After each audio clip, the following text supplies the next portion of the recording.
Sweeping the floors, open up the doors here, turn on the lights, getting ready for the night. Nobody's romantic cause it's too early for dancing, but here comes the music. Bright lights flashing, the cover up the like so many people, so many problems, so many reasons to find another round. Take it down, just another night on the town. With the big man, money man, better than the other man. He got the plan with the $1 million give a damn when nobody understand. Become a smaller man, the bright lights keep flashing. We must keep on dancing with the clouds, yeah, yeah. Pick me up when I'm down, yeah, yeah. The rodeo clowns, yeah, yeah, yeah. Pick me up when I'm down. The disco ball spinning, all the music and the women and the shots of tequila, and they say that they need you. What they really need is just a little room to breathe. Teen and pop and disco queen, she fell and rings and all that kind of thing.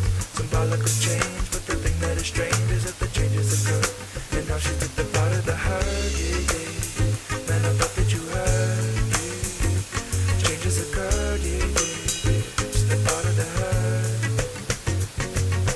Lights out, shut down, late night, wet ground. You up and look at him, but he can't look at you, yeah. You might be petted, but he only feels the ground. You understand moves, but he only knows let down. By the corner, there's another one. Reaching out a hand, coming from a broken man. You try to live, but he's done trying. Not dead, but definitely died. With the rest of the clowns, yeah, yeah. With the rest of the clowns.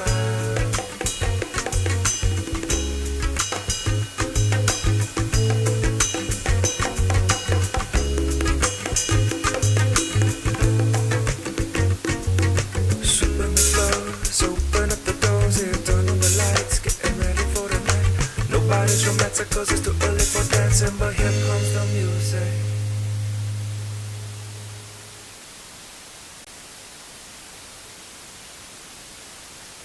It's as simple as something that nobody knows it. Her eyes are as big as her bubbly toes. On the feet of a queen of the hearts of the cards, our balls and scars.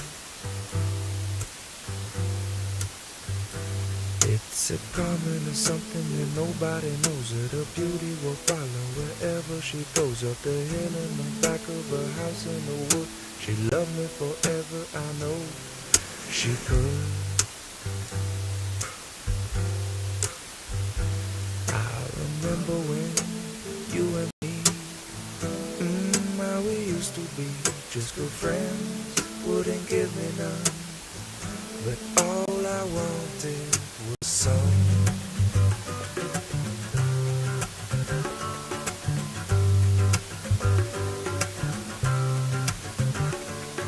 She's got a whole lot of reasons. She can't think of a single one that can justify leaving. He got none, but he thinks he got so many problems, and he got too much time to waste.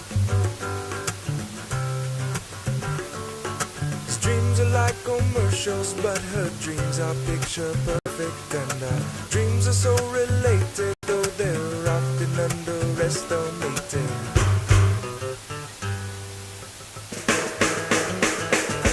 Simple as something that nobody knows it. Her eyes are as big as her bubbly toes. On the feet of a queen of the hearts of the card. Feet are infested with tar balls. And la da da da da da. La da da da da da da. La da da da da da. La da da da da da da.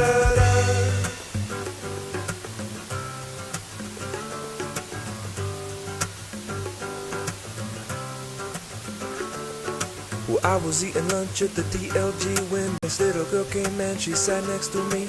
Never seen nobody move the way she did. Well, she did and she does and she'll do it again. When you move like a jellyfish, rhythm don't mean nothing. You go with the flow, you don't stop. Move like a jellyfish, rhythm is nothing. You go with the flow, you don't stop.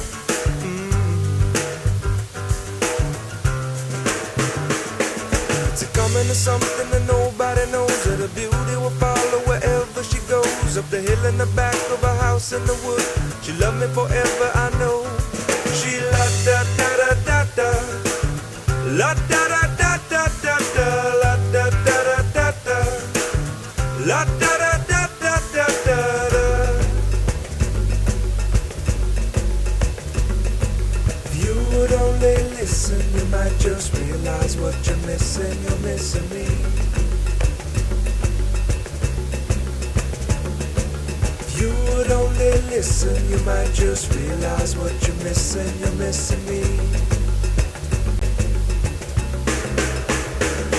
It's simple as something that nobody knows. That her eyes are as big as her bubbly toes, and the feet of a queen of the heart of the car. Feet are infested with tall balls. And la da da da da da, la da da da da da da, la da da da da da, la da da da da da da, la da da da da da, la da da da da da da, la da da da da da, la da da da da da da.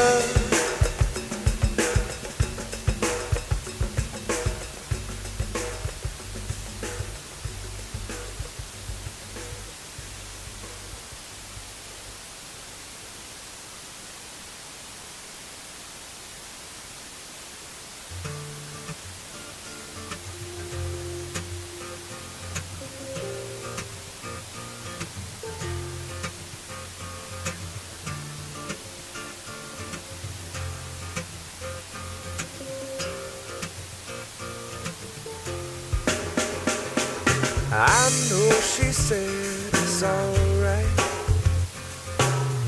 but you gon' make it up next time. Good afternoon, everyone. We are going to get started in just a few minutes. So if you haven't had a chance yet, there's delicious boxed lunches in the back from Smokey's Barbecue. And CFO Patronus has arrived, and they're doing a brief tour of the facility and all the wonderful resources that 4-H offers here. So hold tight for a few more, and we'll begin in just a bit if you'll go ahead and be seated. Thank you.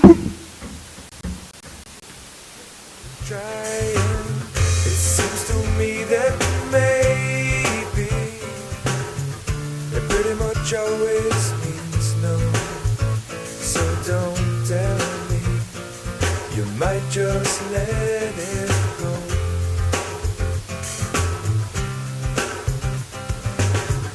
And oftentimes we're lazy, it seems to stand in my way. 'Cause no one, not no one likes to be let down. I know she loves the sunrise, no longer sees it with her sleeping eyes. And I know that when she said she's gonna try, well, it might not work because of other ties. And I know she usually has some other ties, and I wouldn't wanna break them, I wouldn't wanna break them. Maybe she'll help me to untie this, but until then, well, I'm gonna have to lie to you. It seems to me that maybe it pretty much always, so don't tell me, you might just let it go.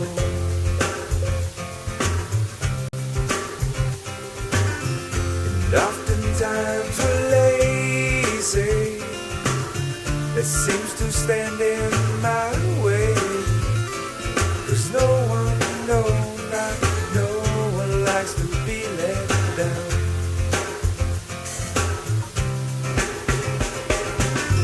It seems to me that maybe it pretty much always means no. So don't tell me, you might just let it go.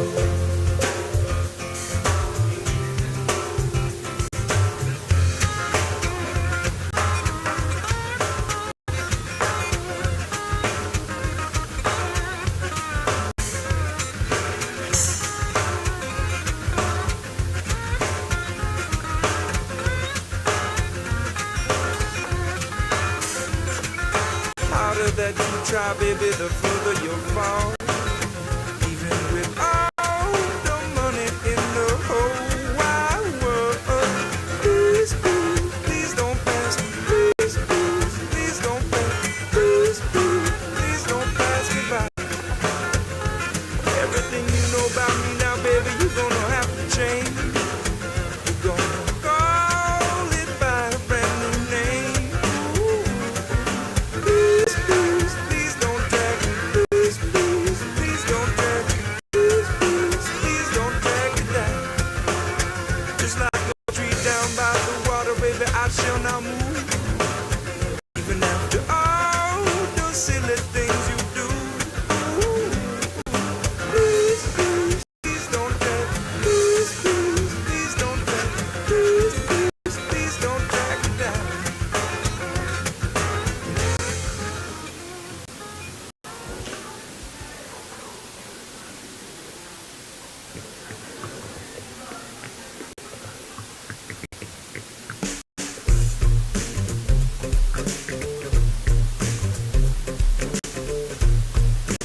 I know it's hard to wait.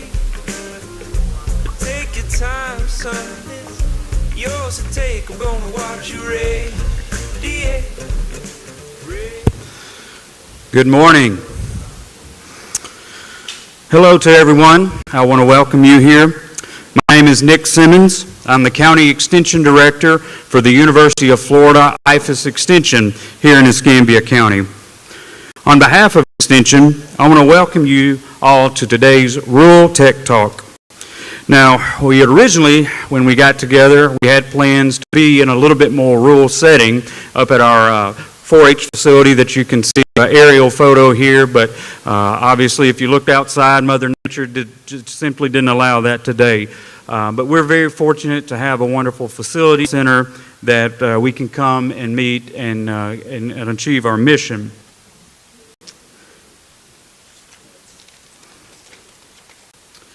Escambia County 4-H is truly one of the most unique and premier programs in the state of Florida. Thanks to the contributions by Mr. Langley Bell many years ago, we have the resources and the facilities, like this building and the agriculture property, to teach and foster youth development in leadership, citizenship, and life skills. You will hear more from our outstanding 4-H youth leaders a little later in the program, and we've got some great ones on the agenda. UF IFAS Extension's slogan is providing solutions for your life. What better way to achieve this than to promote connectivity with our clientele? As we have seen in this past year, now more than ever, we have a great need to connect people to learn and advance. It's my hope that today we can work towards solutions to bring rural broadband to those who need it, and that we may continue to develop in agriculture and rural businesses.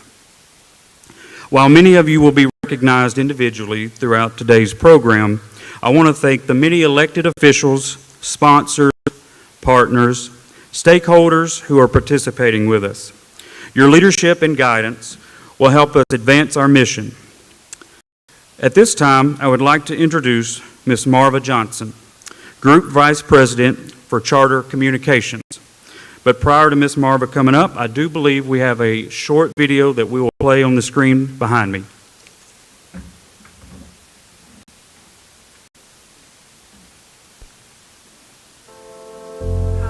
Broadband is fueling a revolution in how and where we work. Charter is delivering reliable, high-speed Spectrum Internet access to more Americans, connecting 1.5 million new homes and businesses in the past 2 years alone, about a third in rural areas, empowering opportunity from coast to coast. Charter is keeping us connected.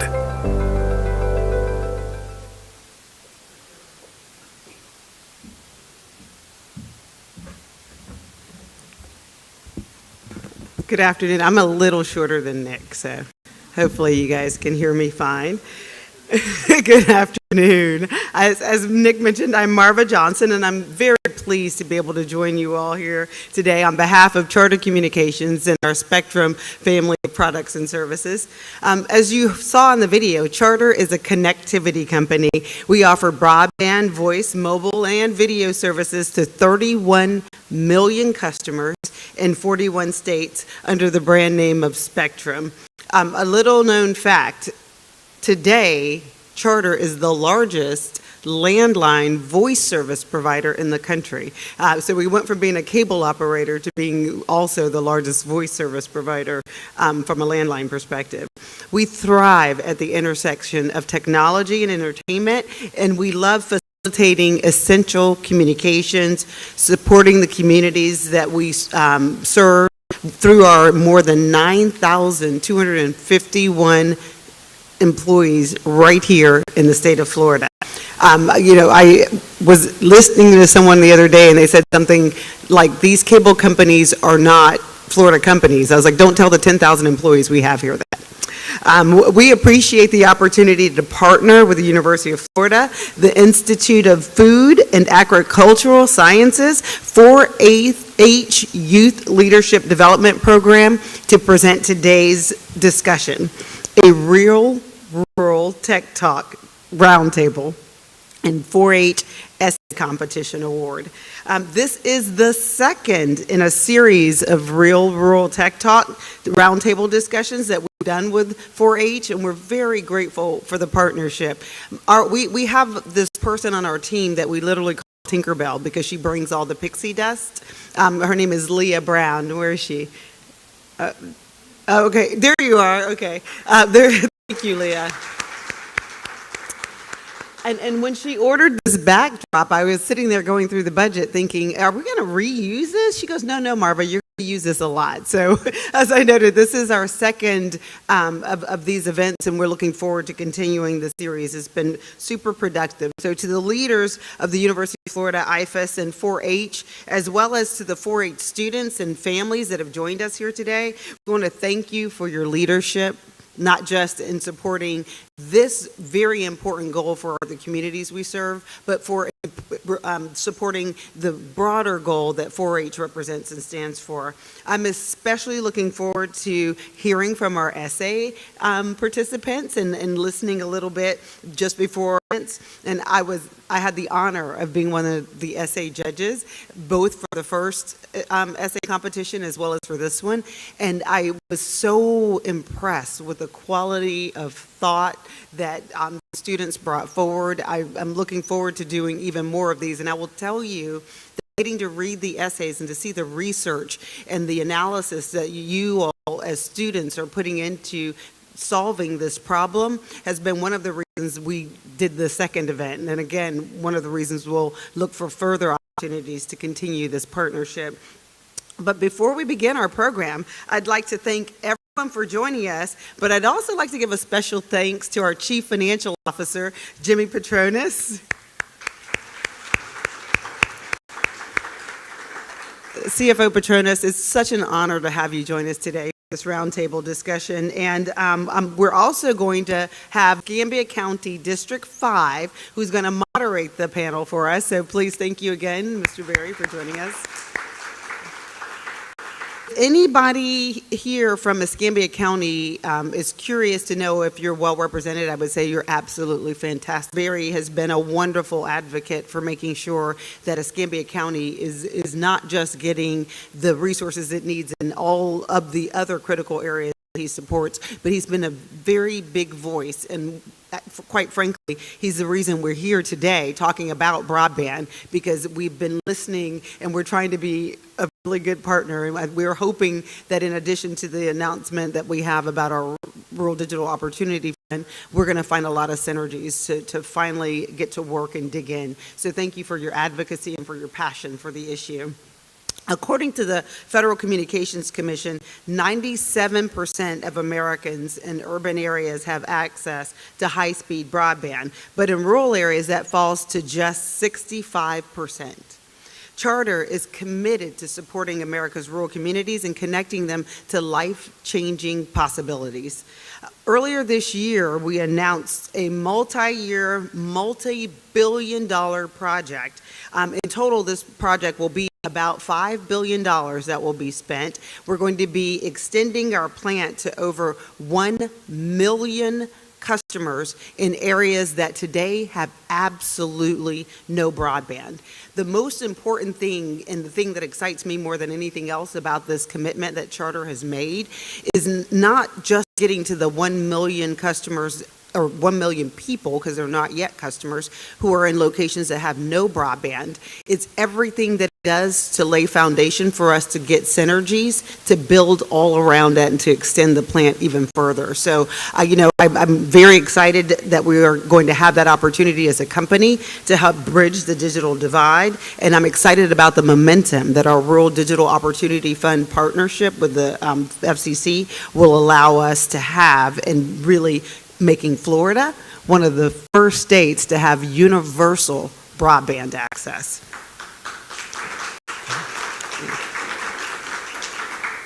And we think about the challenge and because Florida has been fortunate in that about 95% of the state is covered with broadband, what we actually have to remember to really appreciate the effort in front of us is that there are only 11 counties in the state that actually have 100% access. Here in Escambia County, even though the county boasts 95% broadband coverage, there's still 14,600 people who do not have access to a wired landline broadband connection.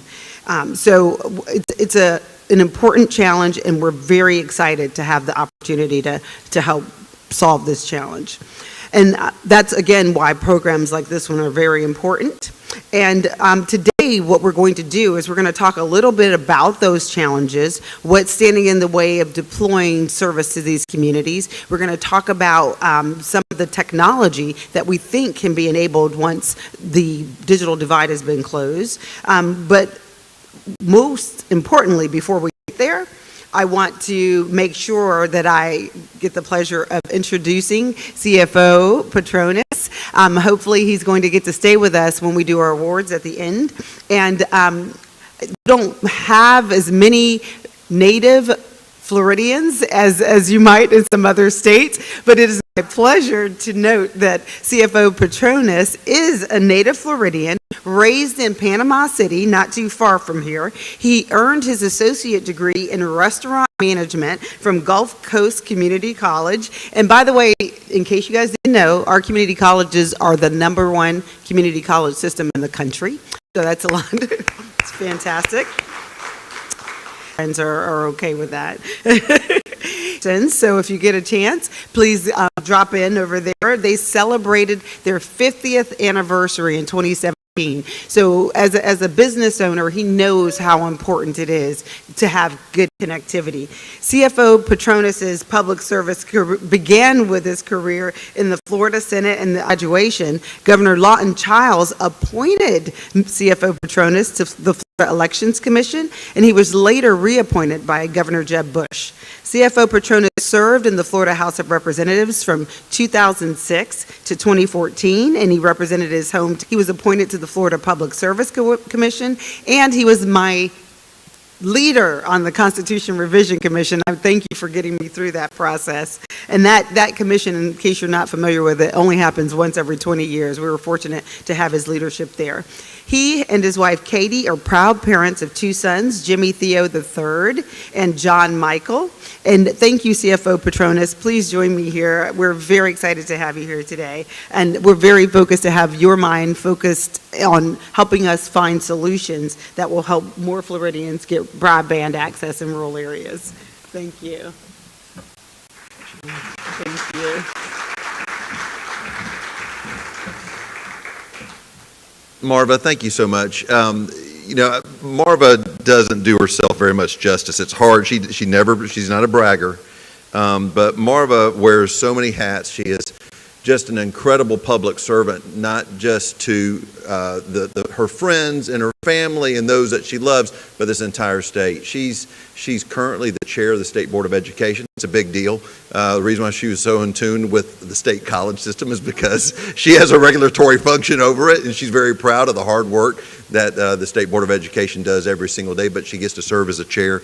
She touched on she was on the Constitution Revision Commission, which meets only once every 20 years, but she is just a leader in the industry. She's a leader amongst her peers, and she is just an incredibly good person. Big fan of hers. And then for those who's competed in the essay contest, raise your hand. You got only one person's competing in the essay contest? Nobody else? Who else? You have? Okay, your hands are like this. Stick them up. I'm going to see. Did y'all look what's in these bags over here? These backpacks for the contest? There's loot in them, in addition to money. It's good stuff. Anyway, good luck. Best of luck to whoever gets to win. That's nice stuff. But again, thank you so much for having me. There's no two ways about it. The new world we live in, we all have masks on when we go into public places. The challenges that we've dealt with over the last year has been extraordinary. You realize how much we depend on good internet when you have a year like 2020. and how important it is to be able to communicate, to work, to educate. And that's exactly what we took for granted, in my opinion. And that's why I think the initiatives that Charter's been so passionate about, as we have seen at the state level, are so critical, because the ability to expand and access broadband network in our rural parts of the state is critical. It's not just critical for just the access for information, but for job development, for expansion. The one thing that we kind of took for granted, that we see with it, that we kind of didn't embrace until we had no choice but to embrace it, which is kind of something I get really nerdy about, is just access to health. And we take it for granted. It's easy to go to a walk-in clinic or show up your emergency room, but when you have an environment where those facilities are at a little bit of an impasse because we're dealing with an unseen enemy, telemedicine started developing overnight. You found doctors' offices all over the United States that decided that, we can embrace telemedicine as a way to be able to go through the diagnostic process in order to see if your visit needs to come in, as we're trying to balance manage the rooms and availability in our hospitals. But if you don't have broadband, it's almost impossible to do it. You got cellular networks that are out there, and they all kind of work together, but still, at the end of the day, there's nothing like systems that are the infrastructure of those cellular systems. And as that has become more and more of a reality, I think you're going to see greater access to healthcare, greater access to knowledge, more flexibility in the workplace. But all of it becomes with the reality when you do have expansions and access to good internet. But as we are expanding it to families all across our state, and we learn the importance of infrastructure and what goes along with it, there becomes regulatory challenges. As we're seeing hopefully this build out of this robust economy, as Marva pointed out, we have got pockets all over the state where access is limited. And where access is limited, then what is the alternative is usually pretty expensive. Those that you're in the face of it, being able to have access, you think about the family that's just starting out, and they're going to buy what they can afford. So sometimes what they can buy, what they can afford, is outside of the city limits. And Mr. Commissioner, they be in the unincorporated parts of your county, because that's where it's affordable to raise a family, because they got their first jobs. But a lot of times the infrastructure is not always there. You're not going to have municipal water and sewer. You'll probably have a phone line, but you may not have access to internet. And that's what Marva and her colleagues are leading this year in the legislature. What they have been fighting for over the last several years in Washington is the deployment of these resources that ultimately, to me, are a very wise investment, not just for the quality of life for our families in Florida, but also for the job development and being able to now embrace remote working in a way we never thought we'd have to.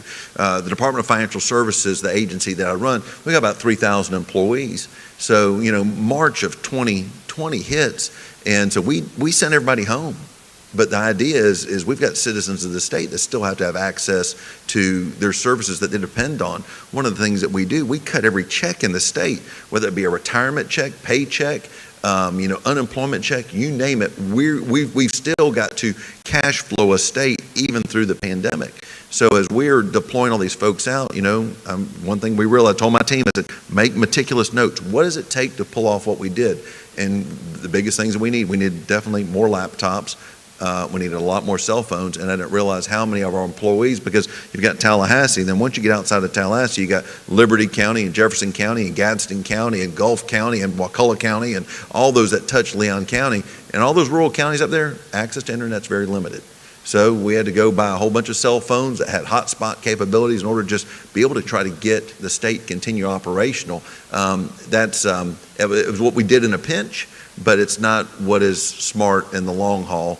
And as what we learned, there were ways that we could increase our efficiencies when we were able to embrace technology and still work remotely and give people some flexibility to work from home. So again, I think the numbers, when we look at, there's over 800,000 individuals in the state of Florida that don't have access to good quality, landline internet. To me, that's a number that's just simply unacceptable. So as we're to continue to make those investments, ultimately, it's not going to just benefit my family. It's not going to just benefit your family. It's going to benefit the economy of the state of Florida. 900 people a day are moving to the state. It's crazy. 900 people a day are moving here. some of the challenges we saw with COVID-19, as most of y'all kind of thought about, were just trying to be normal. I went to my first movie last week, and I took my boys, and we went to go see King Kong versus Godzilla. Has anybody seen it yet? It's okay. It's okay. It was predictable. I mean, you knew that the robot, I shouldn't tell you too much. Well, you knew that the robot Godzilla was going to die. Okay. I mean, it's King Kong doesn't lose. He's got the heart, he's a survivor. But you looked at how much importance just getting back to normal. And if you haven't, I'm going to digress a little bit. I get to be the state fire marshal also. Our first responders do an amazing job as they showed up 24/7, 365, answering phone calls, answering the 911 calls, even during the pandemic. And we take that for granted. I see Janet nodding her head in the back of the room. Is that Dave Merzen next to you? Dave, good to see you. Dave and I served in the legislature together. But we do. We take those first responders for granted. They're just as much of a utility as anything else. When you think about the challenges that COVID placed on them, one of the first stops I made in March 2020, we met with Chief Kaner down in Pensacola just to talk to her about her pandemic response and dealing with the COVID-19 dilemma we're dealing with. The amazing thought is I'm pretty naive at times. I'm thinking, all right, I'm bringing something to light they may not be thinking about. That's the training that's embedded when they go to the curriculum, whether they're going to Pensacola State College, you name it, as they're getting their certifications out of the way.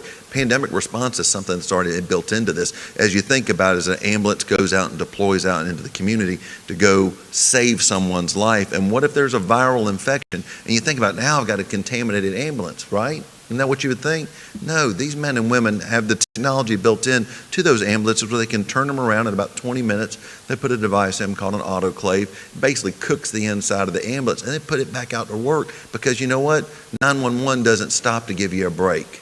And the challenges that we face don't stop. So anyway, people won't come to an area, getting back to the 900 people a day. They will not move to a state unless it has a safe, healthy 24/7, 365. And again, I keep on bringing this full circle back to the internet access, because if that connectivity doesn't exist, then people's lives are at loss and could be at risk. So anyway, the leadership, thank y'all for what you're doing to make, because I know there's money coming from the feds, but y'all are putting a lot of your own money where their mouth is. How much y'all putting in? $3.3 billion is being invested as really a win-win, because as they make the investments, this is a long-term play for charter. It doesn't happen overnight. I'm just curious, what's in the swag packs on the table? You notice they didn't leave one at my seat. What are those little blue koozies they got there? Are they cool? Oh, nice. See? No, it's okay. No, because that means if you put one on my seat, you're taking one from somebody else. Don't do that. No. Golly, look at all this stuff. Who would ever thought we would walk around with a bunch of cables and cords? That is the new norm, right? Well, anyway, as I want to just continue to thank you for what you're doing, your leadership, we're going to see about $22 million deployed out just alone in the state of Florida. That's going to 14 more counties that currently don't have the type of access they truly need, and bring that infrastructure up online. Right now, the legislature is working through a couple different bills in order to help streamline that process, because your legislature's meeting right now. They meet once a year for 60 days. Hold them accountable. Hold me accountable. We put our names on the ballot, and this is what we try to do. We try to be nimble. We try to listen to the concerns that the citizens of the state have, and we try to push forward the policies that makes everyone's life a little bit easier and your cost of living go down. But when it doesn't, you should. Goodness, how do you know you knew where Pensacola was? That's awesome. That is so great. And one other person I need to introduce y'all to is Jennifer Bobo. Jennifer, will you please stand up? Jennifer definitely got the 4-H message today as she's wearing her green today. I got to admit, as being a Florida State Seminole, I'm really envious of whoever the genius was, 50, 60 years ago that said, hey, you know what, if we, University of Florida, create this IFAS program, we can be in every county in the state, so it's just like, it's like a virus that's spread all over the state, and you've infected every single County. And poor Seminoles, we sit there figure out how to get out of our way in Tallahassee. But, no, granted, the University of Florida system is great in what they've done in order to continue to promote and grow and develop the young lives of tomorrow, and then continue to give back through their research and initiatives that they're able to leverage to their IFAS facilities, whether it be agriculture, aquaculture, you name it. But Jennifer works for everyone in your room, even though she has a business card that has my name on it. She actually works for every single one of you, and I expect you to get one of her cards and use her like a rental car. She is here to be of service to you. Doesn't matter where your questions are at. I know from Representative Salzman's room, I'm sorry, we just met a minute ago. What was your name again? So Debbie Malsberg. Debbie, stand up.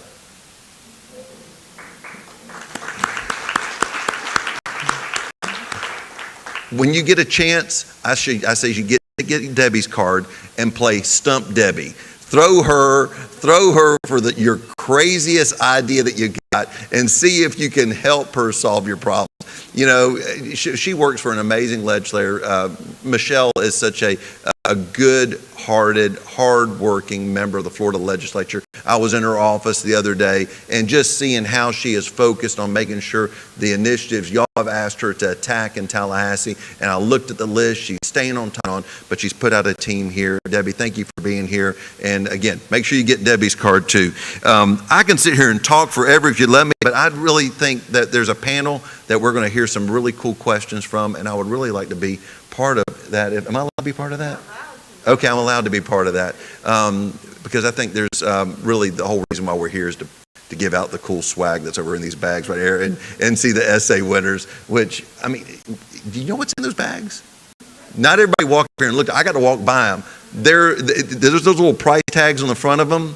There's a lot more in them than those price tags. Just letting you know. There's going to be some excitement once they get to see who gets that. Anyway, so fun to be able to be with y'all. Look forward to the rest of the afternoon as we celebrate some of the fruits of our good work in helping Charter succeed in deploying rural broadband. Thank you, Marvin.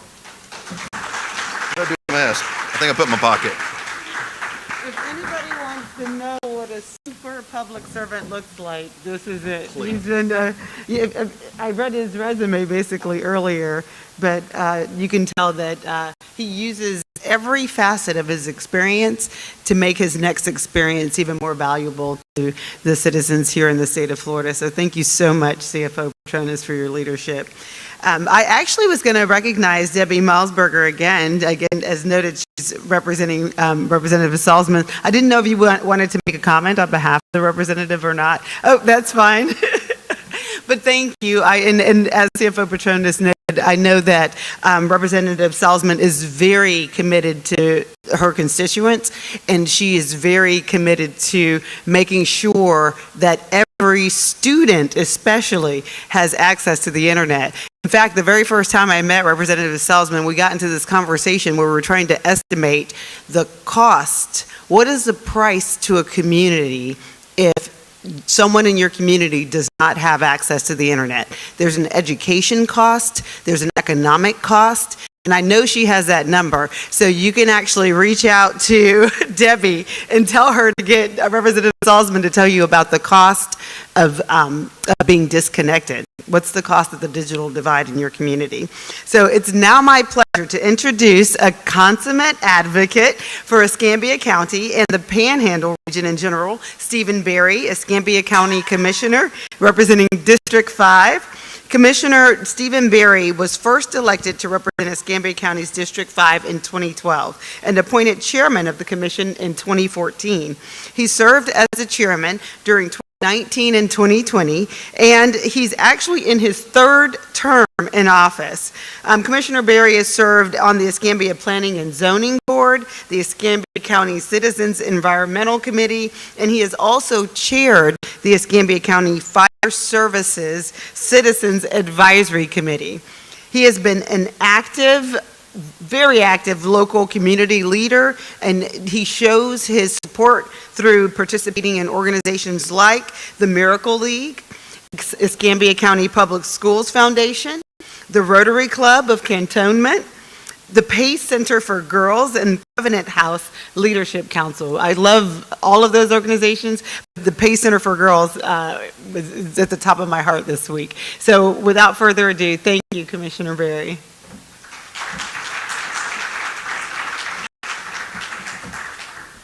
Thank you so much, Marva. That's CFO Petronis. You never know what folks are going to say about you as you begin to approach. She did leave out an unsuccessful run 17 years ago, so she left just a snippet off the resume. Those of us that have run for office know that always inks to the top of your mind often. But I want to thank you so much for you being here, CFO Petronis for being here, and I welcome you as an advocate for District 5. I welcome you to District 5 and seeing one of the shining stars of the district to this 4-H building itself. And Nick Simmons, Extension Director that spoke earlier, does a fantastic job and leads a great team of public servants, like-minded, and I couldn't be more appreciative for his leadership locally.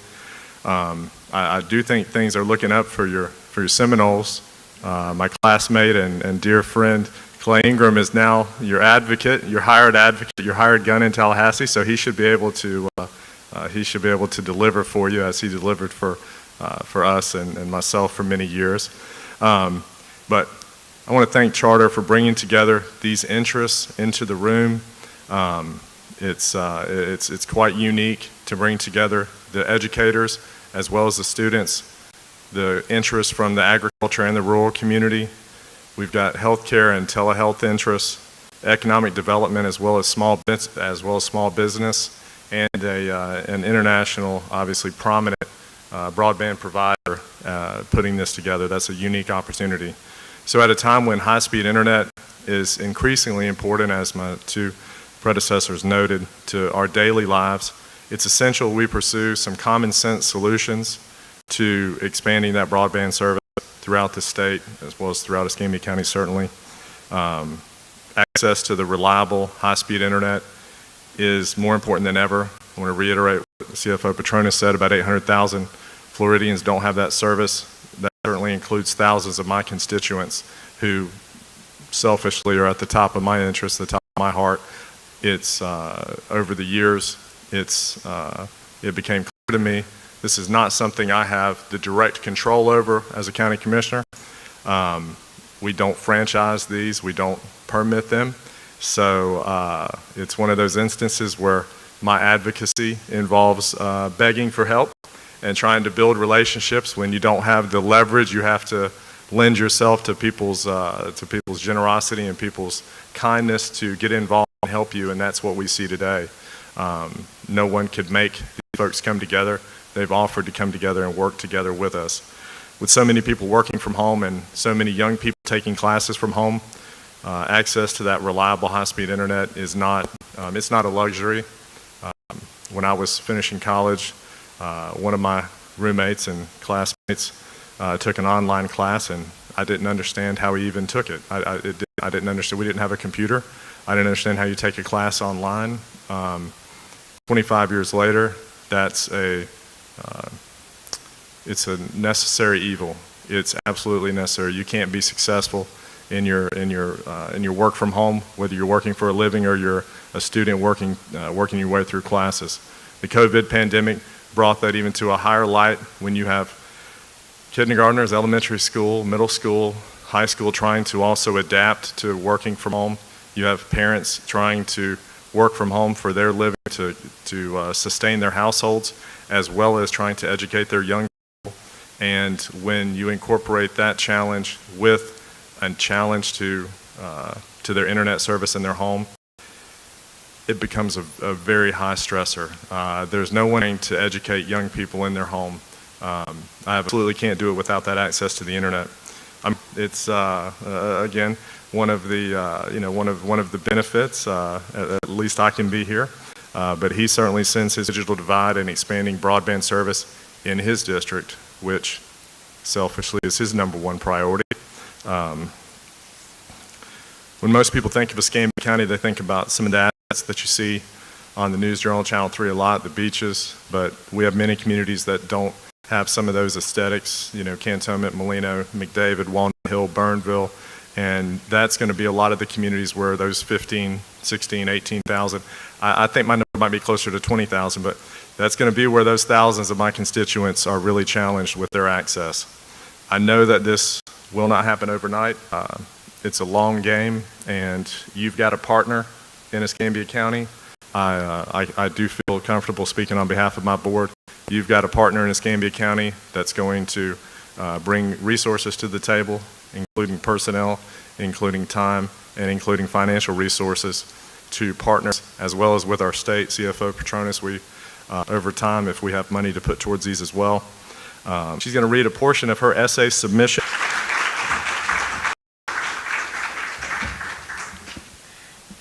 On behalf of Escambia County 4-H Council, and 4-H is the premier youth organization in Escambia County and the state of Florida. As we develop life skills, we're excited to host this event and discuss expanding broadband to rural communities. At this time, I would like to read a portion of my essay. The internet is no longer something nice to have. It is a critical part of our personal and professional lives. Living in a rural area of Escambia County, Florida, where the internet is patchy, has shown me how important accessible broadband connectivity in small and rural communities is. With the past year, awareness that the current system for supporting this is not going to change. The crisis has sped us forward and highlighted that there is a large internet access problem, especially in rural areas. Rural broadband is essential to farmers and ranchers. Many of the latest yield-maximizing farming techniques are a broadband connection for data collection and analysis performed both on the farm and in remote data centers. Thank you for the opportunity to share a portion of my essay. At this time, I would like to turn the program back over to Commissioner Berry.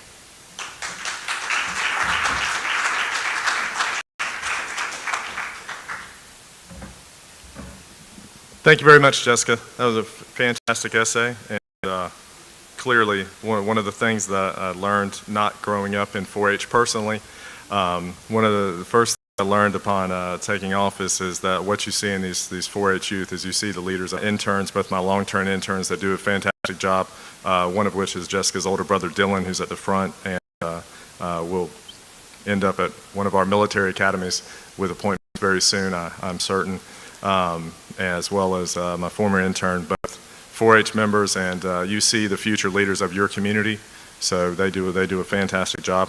I'm going to briefly introduce our roundtable guests. When I complete that, hopefully you guys would come forward and take your seats, and at that time we'll kind of start at the top again, and we'll take a couple of minutes, and if you would each kind of just give a description of how this issue affects your industry, affects your organization, including the challenges that first roundtable participant is going to be Brooke Adams, Florida 4-H State Council parliamentarian. Next is Don Rudolph. Next is Dr. Brian Unruh, Associate Director and Professor, University of Florida Institute of Food and Agriculture Science.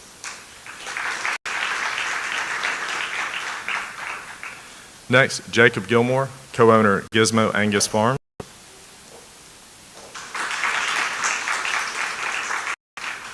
Next, Jessica Conti, previously mentioned, Escambia County 4-H Council President. Jessica.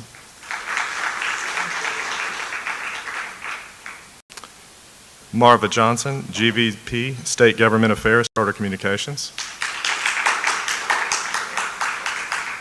Enthusiastic support, I love that. Next, Walker, Manager Operator of Walker Farms.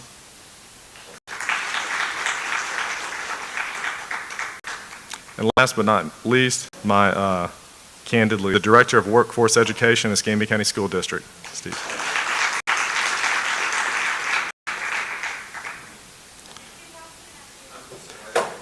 You're going there. I thought you were going to sit by me, but, well. I get bumped again. That's Brooke Adams, if you don't mind, maybe a couple minutes about your organization.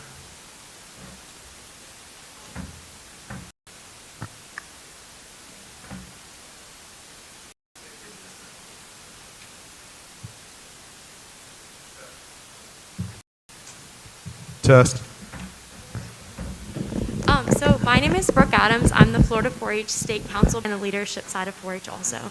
So in 4-H, we have been doing a lot of virtual things this past year. So we've done Zoom calls and virtual events and things like that. And we have really run into the problem of people throughout the state not having good internet.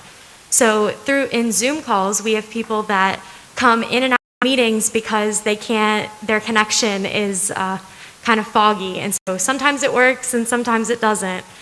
So I think that adding broadband in rural communities is really a necessity for students and 4-Hers and really everything that we do. And as a student also, I do school online and some of it in person. And trying to be able to have those assignments turned in and everything, and you don't have good internet is a really hard thing to do. And I have definitely had those times where I have to email my teachers and on my phone and let them know, well, I can't turn this in because our internet went down. So I think that that's something that would really benefit us all as students and as 4-Hers to have a really good internet connection everywhere. Thank you very much. Fantastic. Dawn Rudolph. Hey, good afternoon, everyone. Dawn Rudolph from Ascension Sacred Heart here in Pensacola, and it's just so warm to see your video, Marva. I can see it. Because the first view of the video was to a caregiver. Yeah, I didn't know if you noticed that. And so a few years, it aligned well with our population health, disease management, and it just felt like the right thing to do because we are all about access. We wanted people to have access to healthcare services, and we also wanted to bend the cost curve. I mean, frankly, not building a lot of bricks and mortar buildings to get to that encounter without the expense that goes into really the whole healthcare spend. And so we invested in that infrastructure, and what we found was that the consumers weren't quite ready for it. They liked having that one-on-one relationship with their physicians. Not everybody really signed on for that healthcare visit. And then our providers, and admittedly, we underestimated their desire to turn it on, quite frankly, very well, are reimbursed for telehealth. And so that a little bit of an incentive for our providers to think about, okay, this might be worth our time to be able to invest, change our sin into a healthcare setting. So we'll have patients that always want to come in and see their doctor, but again, undoubtedly important. I mean, we have healthcare from Mobile to Apalachicola, and people come to Pensacola for that tertiary care. That's the care that you drive past other hospitals to get to with Stewart Family Children and some of our other service lines. But when they go home, we want them to go home and continue to have care in their home neighborhoods and not have to come back to Pensacola for that follow-up visit for chronic disease management.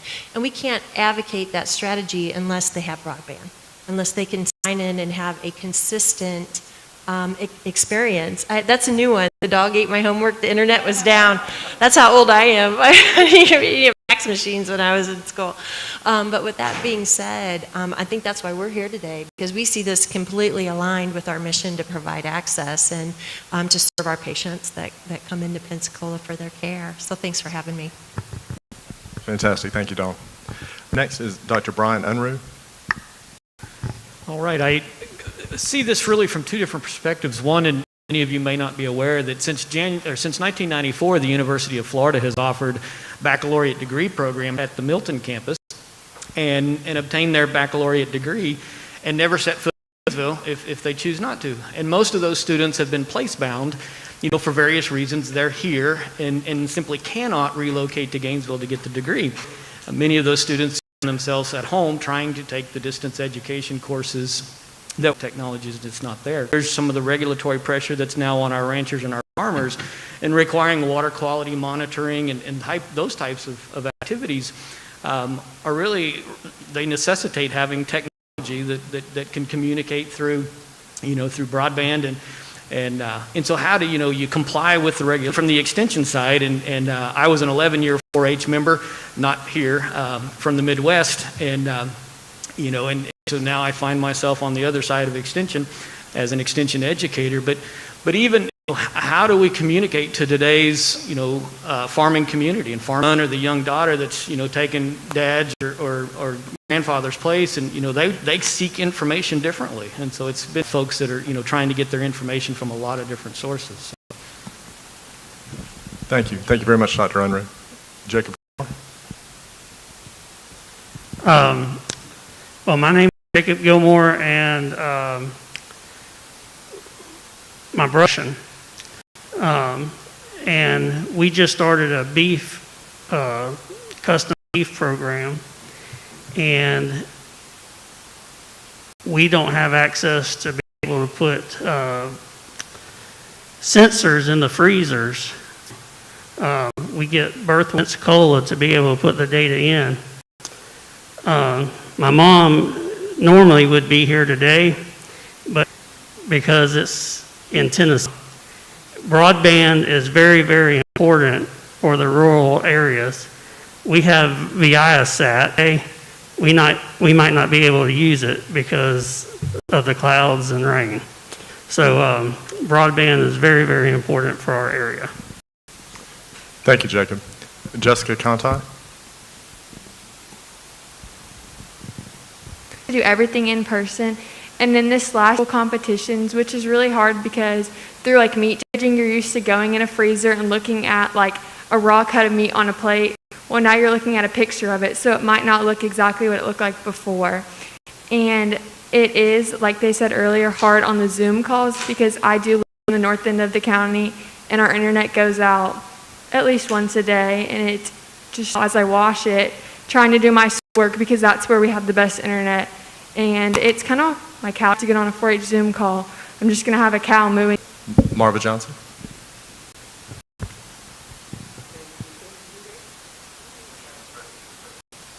Oh, there we go. CFO Petronas mentioned how passionate I am about education, and so we're talking about access to connectivity. I think that broadband access equals opportunity for everyone. And for me, I also believe that education is the new currency. So if you don't have access to a high quality education, then you are cut off. And so while the COVID pandemic did spotlight for us how important internet access is for everyone, all it did for me is underscore a challenge that's been a challenge far before COVID ever came on the scene, and that's every student truly needs to have access to the internet so that we can close the achievements, have the same access to a high quality education in every corner of our state. And we have consistently been in the top 5 among states in terms of performance and making sure that all of our students, regardless of what your zip code is or what your parents do for a living, we've been at the top in terms of making sure that all of our students have access to high quality education. What I think we all realize now more than ever is that access to the internet is an essential part of that, not just during the pandemic, but every day. We should be looking for ways to extend the learning day for students who need supplemental support. And we're never going to be able to recover and excel in terms of making sure that every student has equal access until every student also has access to the internet. So I want for Florida to continue to lead the nation in making sure that we don't have an achievement gap. Black kids get educated the same white kids do. Poor kids get the same level of education that a rich kid does. Kids in rural areas get the same education as kids in downtown Miami. So I think that the internet. Thank you. Thank you very much, Marva. Next, Scott Walker.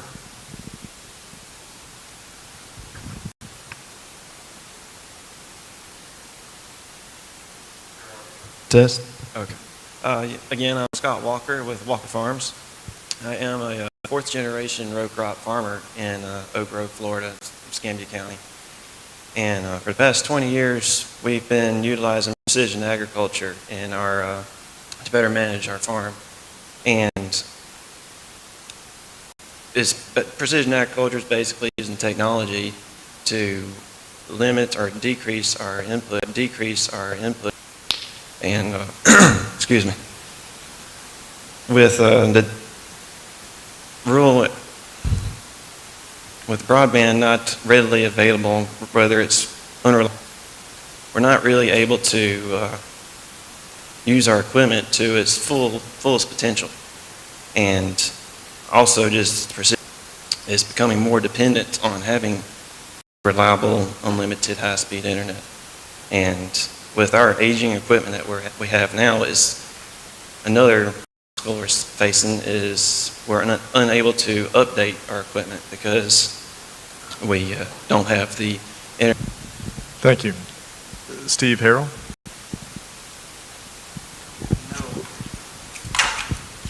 And it back again, because absolutely the mission of Escambia County School District is to close that way about access to education in the home. A device, a Chromebook for files on those schools have that access. And I love what you said about the pandemic just kind of underpinning what we already knew. That is absolutely very high speed. We have fiber lines going up to the north end. So if you're inside one of our facilities, inside those four walls, that digital device that you have works very well. But when you take that home and there is no broadband at your house, the student that has that broadband access now has an advantage over the child that does not. And that helps to get that advantage back for those students, because we lost some time last year. All of us did. This whole country did. But if we work very hard to give students as many opportunities as we can to extend the school day, to give them access to those resources, through Embry-Riddle Aeronautical University, just wanted to get a little plug in there, that those students in our agri-science classes are learning to fly drones. And he said to me something. He said, imagine if you have a GPS unit that guides your tractor around your field, or some other device that you use in your row crops. And in order to update the device on that tractor, you have to remove the device from the tractor, drive to town where you can get internet, run the update, and then drive all the way back out to your field to see if it works. What a beautiful example. Now imagine yourself as a 6 or 7 year old child at home in your living room saying, Mama, I can't access my math class. Lives for young people or for just adults. We're talking about changing lives for all of us. And just want you to know that as we move forward, this Candidly, and I feel bad about them, being my constituents with issues in the north end. It's things that if you're not familiar with, you wouldn't necessarily be privy to those challenges. And there were a number of things that were said that were a bit of a surprise to me. CFO Petronis, do you want to take a couple minutes for comments based on that feedback before we go to the QA? I think what I want to, I do, but I want to brag a couple minutes. So I want to brag about Dawn a minute. It was back in January, and we were having difficulties getting vaccines deployed out. And, Governor DeSantis comes over to Pensacola on a early morning. It was cold. It was real cold. And the first place he reached out to was Sacred Heart over here in Pensacola, and partnered with the church across the street. And basically, really overnight deployed, y'all deployed your teams and your forces to collaborate with the churches. And the big joke was you had the Baptist church and I guess in the Catholic mission over at Sacred Heart working together to save people's lives. But I just wanted to, just thank you for what you did as we focused on taking care of our seniors first. And I don't know if, the vaccine's kind of moving on. Everybody under 16 and over can get it. I think we kind of trying to get back to normal, but I just want to acknowledge how hard y'all worked at a moment's notice to try to save people's lives. It's not like you had a choice, y'all leadership. And I want to ask, where's the advisor for 4-H here? Will you stand up? Let's give you a round of applause. I just remember when I went to give these young men and women somebody else to look up to besides their mama and their daddy, that believes in them and cares for them and tells them that they can make a difference in their lives. Because it wasn't for, I was a horrible student until that advisor got in my head and told me I could become something. And anyway, I just wanted to give you a shout out. Thank you. We will go into some of the questions and answer portion. I'm going to start with our organizer, our very kind and gracious organizer. She's chatting with our Chief Financial Officer. But Marva, this one is specifically to you. That's fine. Well, it's good to see folks among friends, so that's great. But specifically from Charter's point of view, as you just of Escambia County, what would be the challenges that Charter sees in trying to unroll that program here?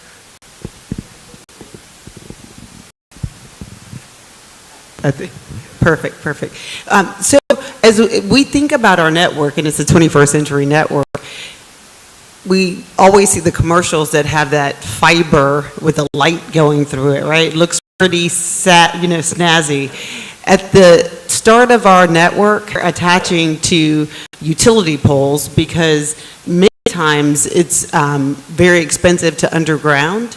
And when you're deploying services to an area that is rural, what you run into as a challenge is that you have almost more poles than you actually have locations that you're serving.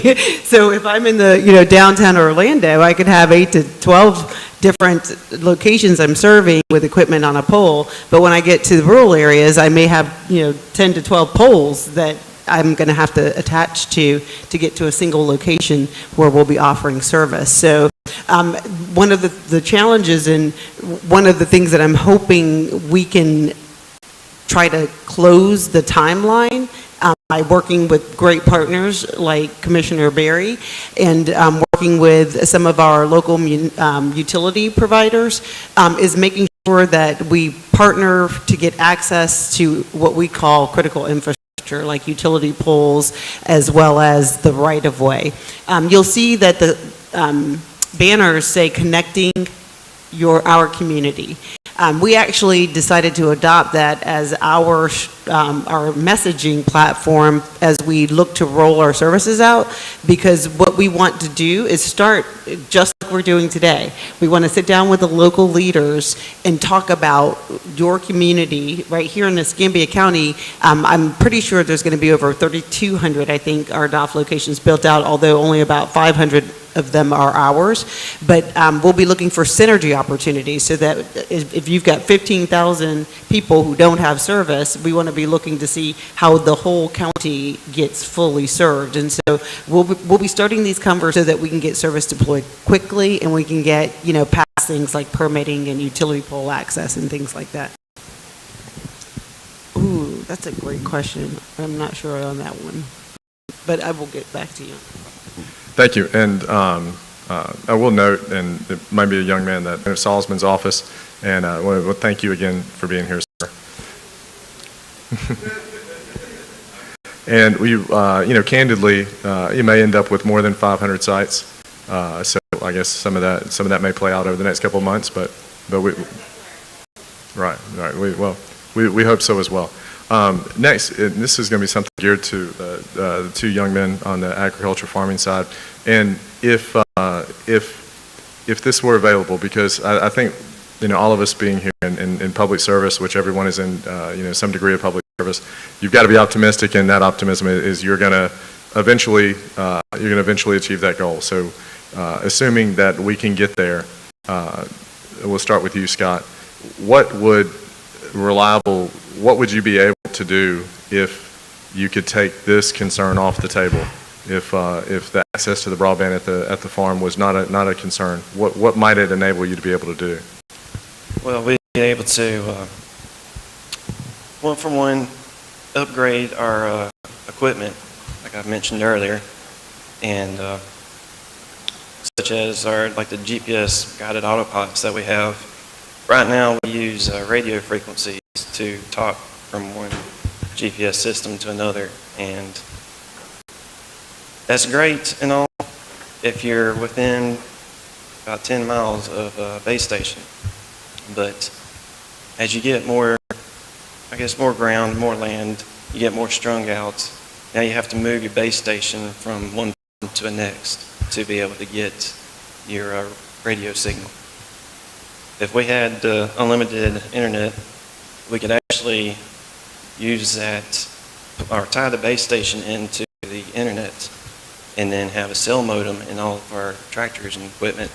And now we wouldn't have to move our base station. We wouldn't have to have a special truck and trailer to haul it around and worry about charged up batteries and such as that. As long as we had cell phone signal, we'd be able to have signal from or be able to communicate with the base station. So that would help with time frames, time constraints, especially with the weather and such.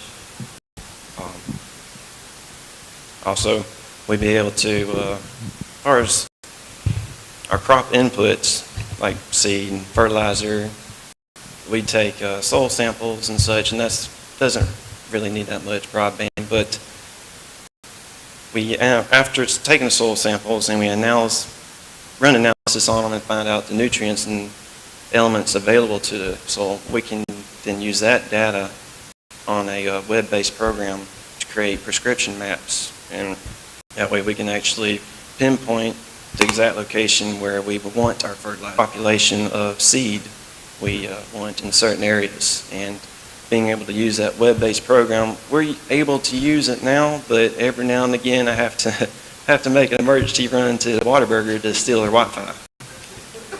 So it'd be nice to be able to just do it all at home and not have to worry about having to make emergency runs, and I can it's on my time frame as well. Thank you, Scott. Jacob? Big thing is the data that Angus Association, so we aren't double inputting like we things. One of the downsides of having your participants listed in alphabetical order by first name, challenges that you faced, you and I talk a lot there. Can y'all put a little bit and talk about some of the challenges and maybe what if this risk or this challenge was off the table, what you may be able to deliver to to our board and to our citizenry?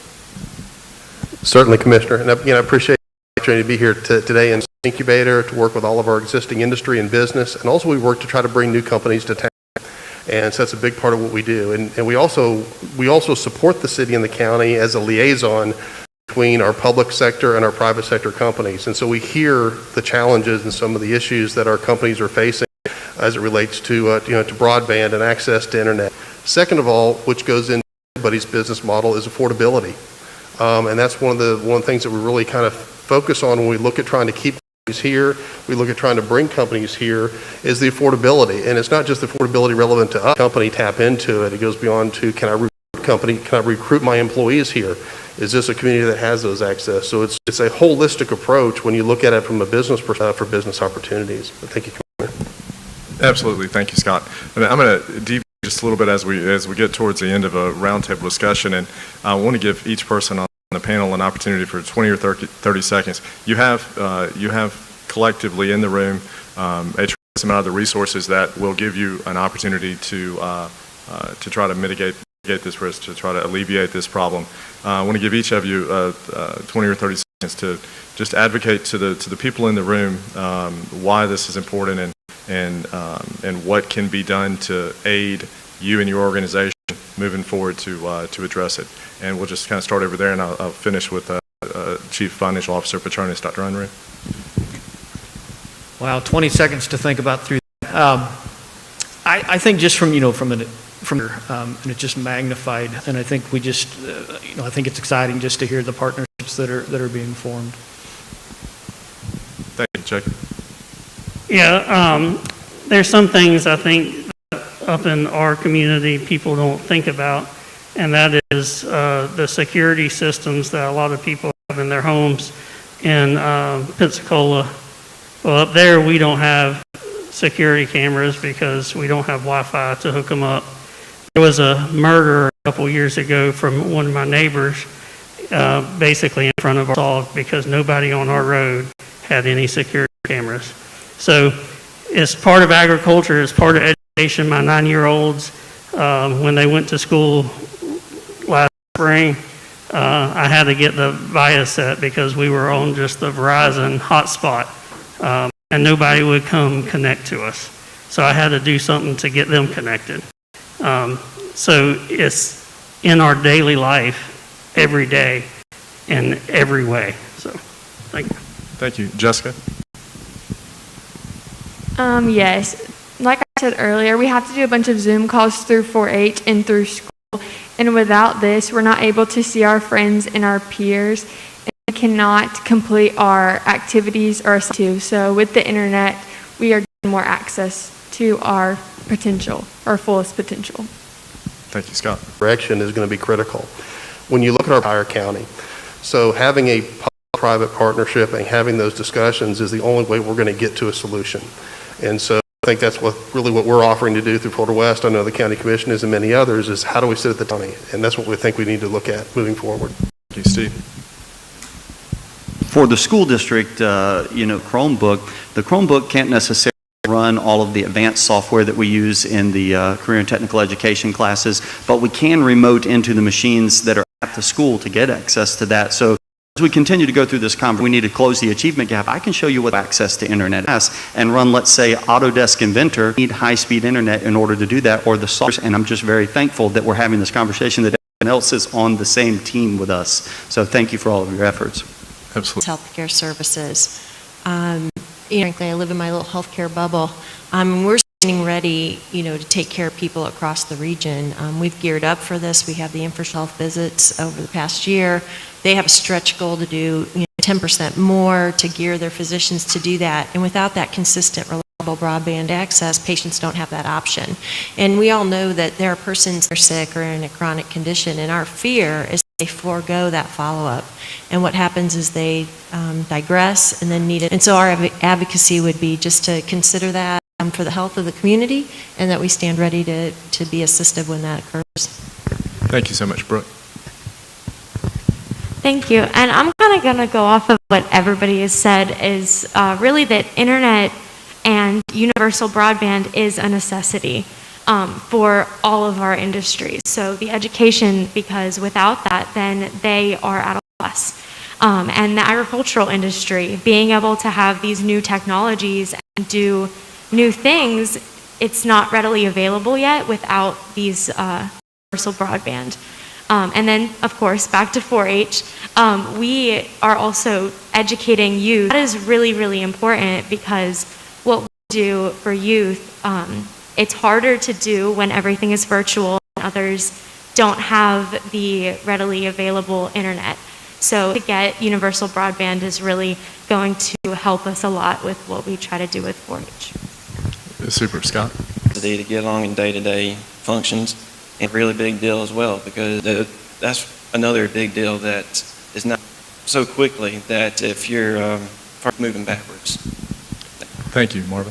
Here today, because, as I mentioned earlier, connecting your community, we believe that this effort, we shouldn't just go out and pick places to take broadband. It's really important for us to understand the communities that we're going to be for joining us today and for bringing your perspective. We all want Florida to be first. To be first in economic growth, and so in addition to bringing broadband, we'll be bringing voice, for senior citizens who are SSI eligible, we will have a service that's within what we think is affordable. It's less than $18, so we're super excited about our opportunity here.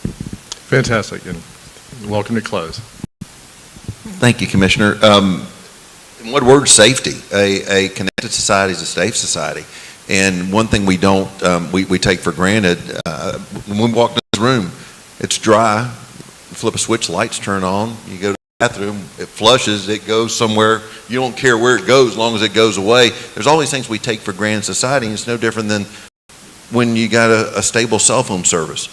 Just because Verizon puts that connects society, that makes 911 available, that gives us access to content in our TVs, that allows us to talk to a loved one. So we're going to match the amount.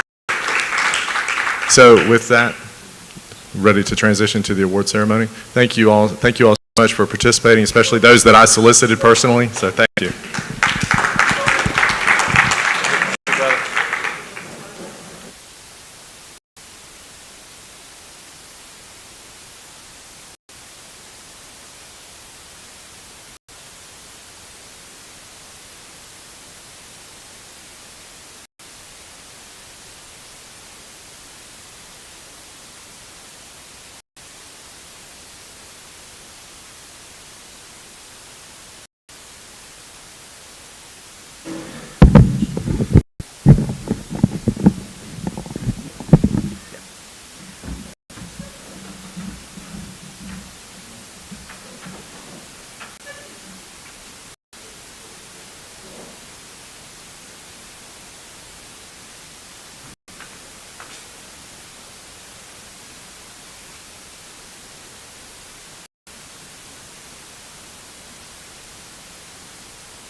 My name is Hayden Hawes. I was elected to serve as the Florida 4-H State Council Vice President. It is truly a great honor to be here today amongst so many distinguished guests, along with Charter Communications and Spectrum. So thank you so much to everybody who put this incredible event together, and that was truly a wonderful roundtable discussion. I'm so excited to represent 4-H here, and we are so glad to have partnered with Charter Communications to improve rural broadband access for so many Floridians, many of whom are 4-H members. I'd first like to mention a few things about National 4-H's Opportunity for All campaign. The Opportunity for All campaign was launched last year to address the opportunity gap, the widening opportunity gap facing young people in America. The term opportunity gap describes how the circumstances in which people are born and or live in determine their opportunities in life. According to the National 4-H Council report, Beyond the Gap, the widening opportunity gap in America is affected by 4 key elements: race, ethnicity, zip code, and socioeconomic status. Succeed. So now I'm going to connect some of this Opportunity for All campaign with our essay contest. What has brought us all here together today is the need to discuss and act upon the opportunity gap that is created in rural and agricultural communities when they do not have access to necessary broadband. Technological innovations have greatly shaped agriculture throughout time. From the creation of the plow to the global positioning system, GPS-driven precision farming equipment, like was mentioned earlier, humans have developed new ways to make farming more efficient and to grow more food. Agriculture is often high-tech. Ranchers, farmers, and others use science and technology to collect data, analyze efficiency, monitor growth, and quality. They do this to save money and yield better crops. Now, however, in order to access these technological advancements, as was mentioned earlier, these farmers and ranchers need access to high-quality rural broadband internet access. In the first Opportunity for All essay contest, 4-H members across the state discussed the impact, along with all the different things that go into the technology and broadband issues that have affected Florida's rural and agricultural communities. Now, this second essay topic, which is what we are presenting these incredible awards here for tonight, talks all about some of the different challenges that face our communities. What challenges hinder deployment, and how does this connectivity enable technology that enhances food and agricultural science services?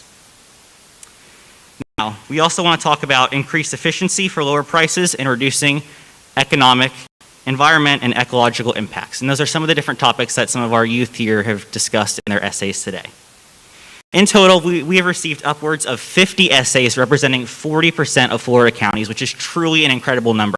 So first up, I want to give a round of applause to everybody who has contributed their essays. Now, search engines have been utilized by many of the youth who are creating these essays. In addition to some of these search engines, many youth held interviews with family members and elected officials, and some of these youth have even gone as far as interviewing social media users on Facebook, Reddit, and other platforms. Many of these youth truly went to great lengths to speak about some of these incredible topics that impact them regarding rural broadband internet access. We are recognizing the top 3 essays here tonight. You'll see a little barcode which you can scan. And with that barcode, you'll be able to access all of the essays that were submitted, although you will only hear from 3 tonight. But once again, one more giant round of applause for all of our incredible youth essay winners.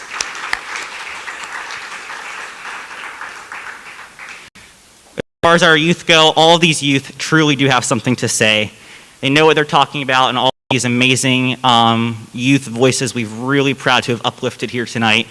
We really want to give them this opportunity to speak because we all want to be part of the solution. So next up, I want to welcome one of our incredible essay contest winners to the stage. Ms. Riley, it's all yours.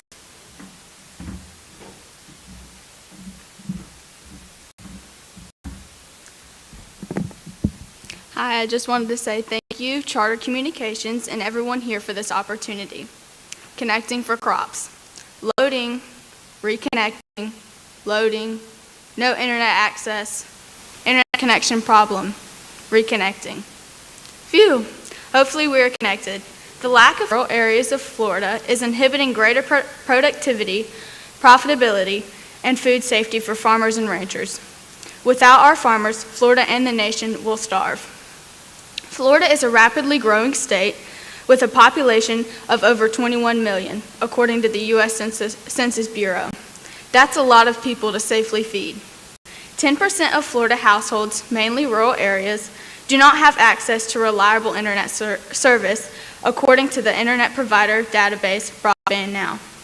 As our growth continues, people in rural areas having adequate internet access should be a priority, which would result in better farming, efficiency, and food safety.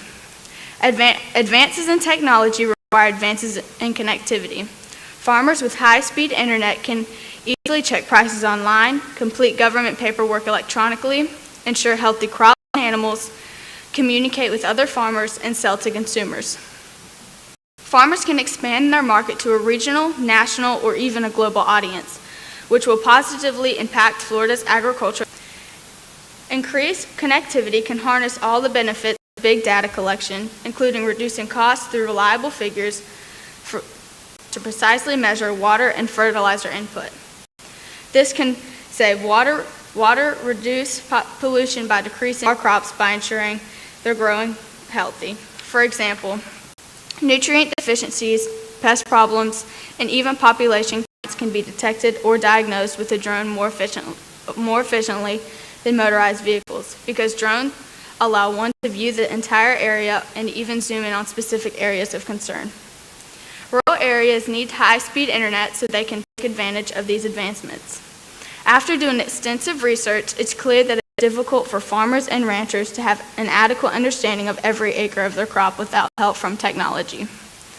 I consulted with several people in farming and agriculture who all agreed that slow or no connectivity negatively affects their production. First, I spoke connectivity affects his research on bettering his crop about 50% of the time. With over 400 acres of farmland, he admits it's nearly impossible to survey his land regularly. In turn, this allows pests, poachers, plant diseases, and other unknowns to potentially creep in. Though he realizes advances in technology could vastly help him keep an eye on all his land, cameras and drones, he fears that the connectivity in his area wouldn't be strong enough to support such devices. Moreover, his fresh development program for Bradford County, Miss Samara Purvis. In her efforts to try to get more kids involved with 4-H, she realized that more than ever that connectivity for our youth is vital. Especially during our COVID-19 pandemic, if a youth didn't have internet access, there was basically no way to stay involved with 4-H. In talking with her, it was obvious she is saddened that our youth miss out on opportunities due to lacking internet connection or availability. She feels high-speed connectivity should be affordable and accessible to every youth in the state of Florida. Ms. Johnson, an agri-science teacher at Union County High School, is proud to have been a part of ag education for over 30 years. Teaching in a rural area, she feels internet is in Volusia County. She explained that her students who lived in town, internet was never an issue.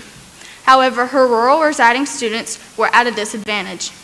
Internet access for students should be non-negotiable, especially in today's virtual times. My great-grandfather, Jack Lakes, became a master gardener in the late 1990s in St. Johns County, Florida. He reminded me that gardeners have a reliable internet access and take advantage of technology advancement are so much further ahead than farmers with no connectivity. He also solemnly asked about the senior citizen residents in rural areas that were not able to stay in touch with their loved ones during the pandemic due to no connectivity. Technology often bridges the gap for quarantined senior citizens. Today, he is 90 years old and still has a small tomato garden at his assisted living facility in Penny Farms, Florida. Penny Farm supports, encourages, and even provides the plot of land if their residents would like to grow and maintain a garden.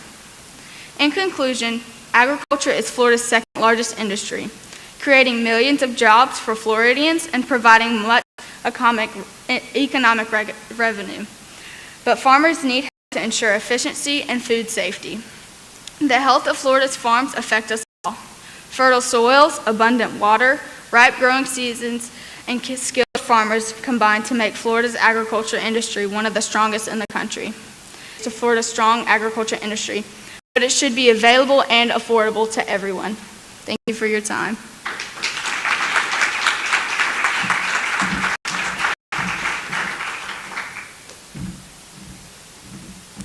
Thank you so much, Riley.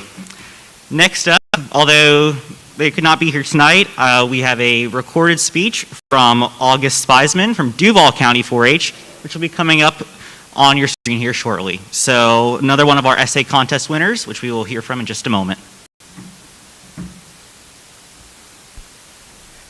Why broadband is vital to the food and agriculture industries.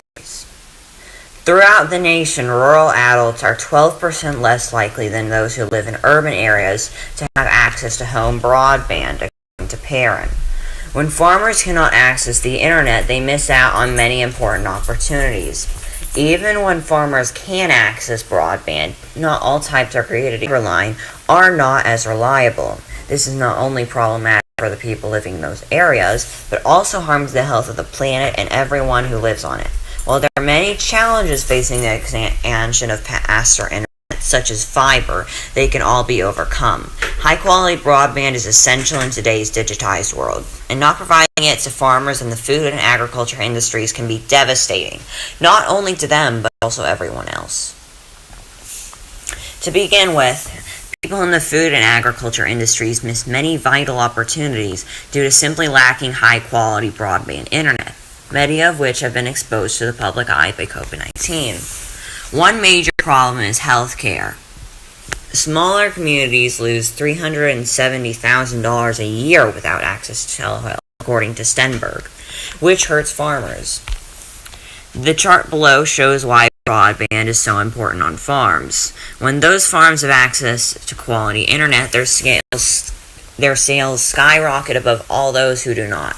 When rural communities are provided with broadband, it evens their playing field with urban and suburban communities that already have it. However, not all sources of the internet are created equal, and cheaper forms of broadband, like DSL, are much slower and less reliable than cable and fiber. Fiber is the fastest of the three main types of broadband, which also include DSL and cable, and although it is expensive, it is worth the cost, as fiber is about 100 times faster than DSL, according to Sparklight. Unfortunately, there have been several problems with deploying fiber, but they can all be fixed with enough effort. The main issue is that extending fiber over long distances is difficult and expensive. However, help from government subsidies, policies, and other sources can fix this problem, according to Cannavaro. John Harley, an oyster farmer in Wakulla County, explained why having access to broadband he can count on all the time is so important. He said that although his DSL feels like it is lightning speed compared to old dial-up, it is still not always reliable.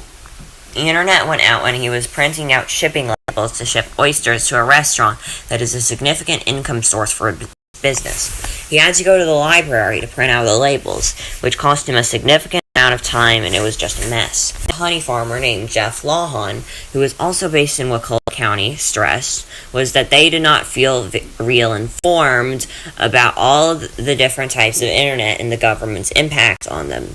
The government must providing broadband access to rural communities is not only important for those who live there, but also everyone else. If farmers from fertilizers will be slashed by up to 80%. The effects of broadband also include a 7.5% decrease in those at risk of hunger. And using blockchain technology, tracing the path of the food you eat should take no longer than 2 seconds, according to the USDA. With rural access to quality internet, the planet and all of us who live on it are healthier. In conclusion, fast internet is a necessity nowadays, and not having it can severely harm farmers. Without broadband, those in the food and agriculture industries cannot access many opportunities to support themselves and their families. In addition, the DSL that people in rural areas often use is slower and less reliable than other sources of broadband, such as fiber. Access to rural regions is not only important for those areas, but also everywhere else. Even when there are obstacles to deploying high-quality fiber, in the end, all the work will be worth the effort. If everyone works to contact local officials and friends about why rural broadband is important, we can finally provide farmers with the quality internet access that they have needed for years.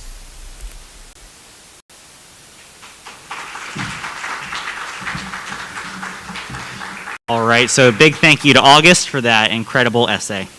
And last but not least, we have another essay from one of our winners, Anna Steed from Hillsborough County 4-H, with another audio file playing shortly. So another big round of applause for all of our incredible winners, and you'll hear from Anna Steed in just a minute.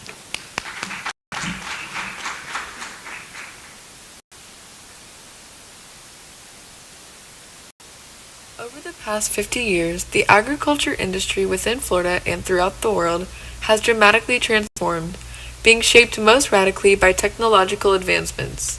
However, along with the tremendous implications of technological advances come the importance and necessity of having reliable broadband connectivity.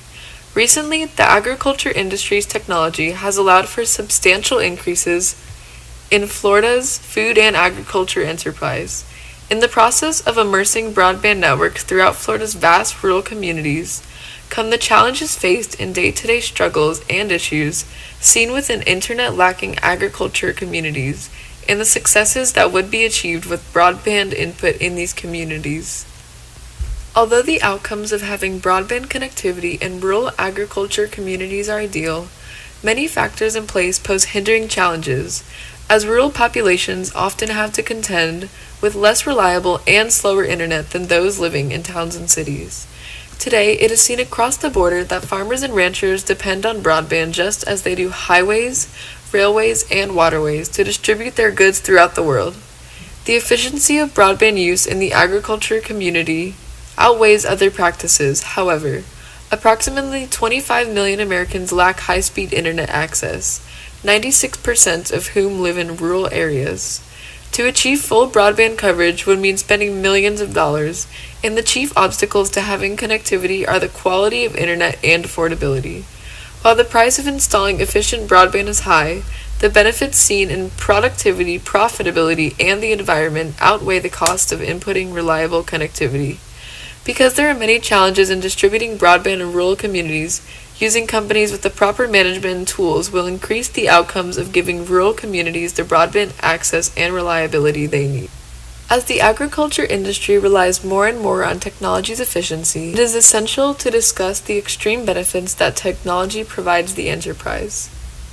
According to the National Institute of Food and Agriculture, farmers rely less on the sole use of human resources for watering, fertilizing, and pesticide distribution, turning to technology that uses minimum quantities and targets specific areas and plants for increased production.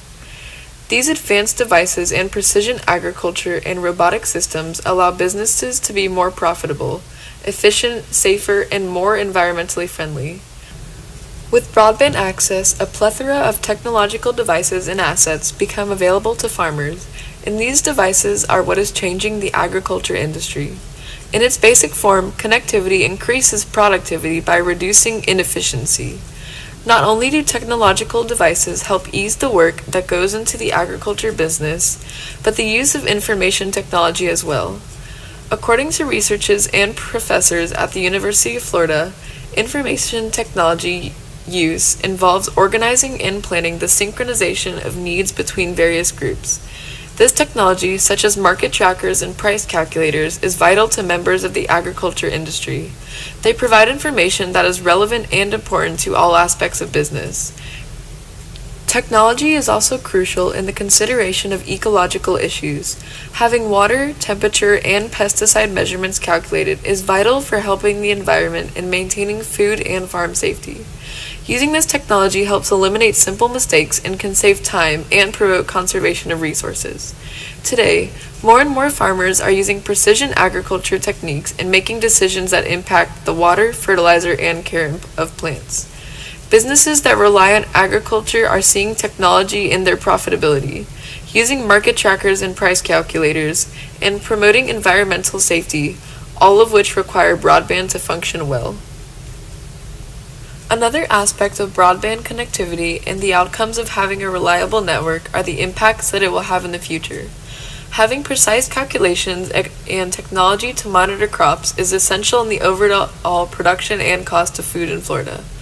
According to a report from ING, using tech to improve processing and packaging in the agriculture industry can improve food's overall shelf life and safety. Robotic machines that rely on broadband and the internet also eliminate some significant safety issues for some dangerous food industry jobs. It is important to many farmers in Florida and worldwide to consider the future of agriculture and the planet. Choosing broadband networks that support green, environmentally friendly technologies is essential for the benefit of everyone and the planet. Ultimately, it is connectivity that will significantly impact Florida's rural areas, allowing growth in the agriculture industry and many other industries. Without a doubt, technology is unlike any other man-powered device seen in the agriculture world. Providing broadband across the state will increase connectivity, efficiency, and profitability in all aspects of the agriculture industry. The use of technology should be encouraged for monitoring, safety, and prediction, which cannot be provided as fast or as well anywhere else. The benefits of installing technology access outweigh other hindrances, and it is essential to consider that technology is beneficial and not just a waste of energy and money. With the help and access of broadband, technology innovation has led to advancements across the border, benefiting all aspects of production in the agriculture community, from producers to consumers and everyone in between.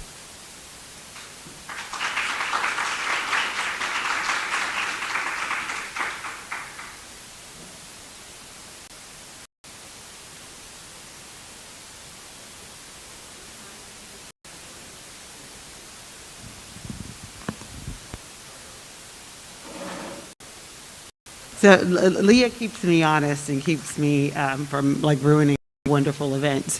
So I wanted to again share with you all how excited we were to have the. So again, I want to commend the program leader and commend all of you as adults who engage these students and help develop them. And as we have 3 winners, and thank you, Commissioner Berry, for making it double the fun for these young students today. And I know that CFO Petronas has mentioned it, but in case you didn't get a chance to walk by these backpacks, in addition to you having a fantastic backpack, there's actually a Chromebook inside each of these backpacks, in addition to these fantastic, introducing each of our winners. And I would love for CFO Petronas and Commissioner Berry to join me. I'm sorry, would you like to go in the middle? Or we could go on stage. If we go on stage, will you bring them up? Perfect.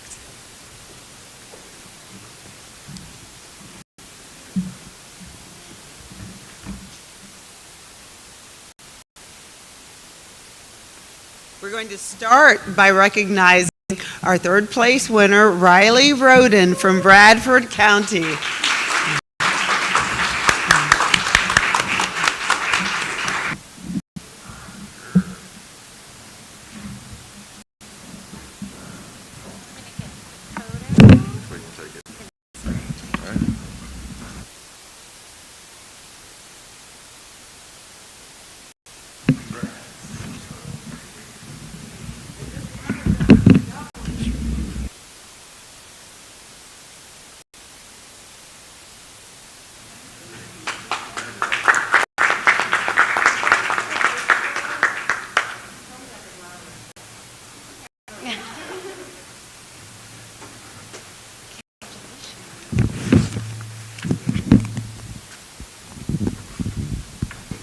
Our 2nd place winner is Anna Steed from Hillsborough County, and she's not able to join us here today, but we'll make sure that we mail for her prize. And then August Spiceman from Duval County was our 1st place winner for this week's event. So thank you all for participating, and let's congratulate our winners. And I know we're a little bit over, so we're going to go ahead and wrap up the program. But I wanted to thank you all because this is a great start.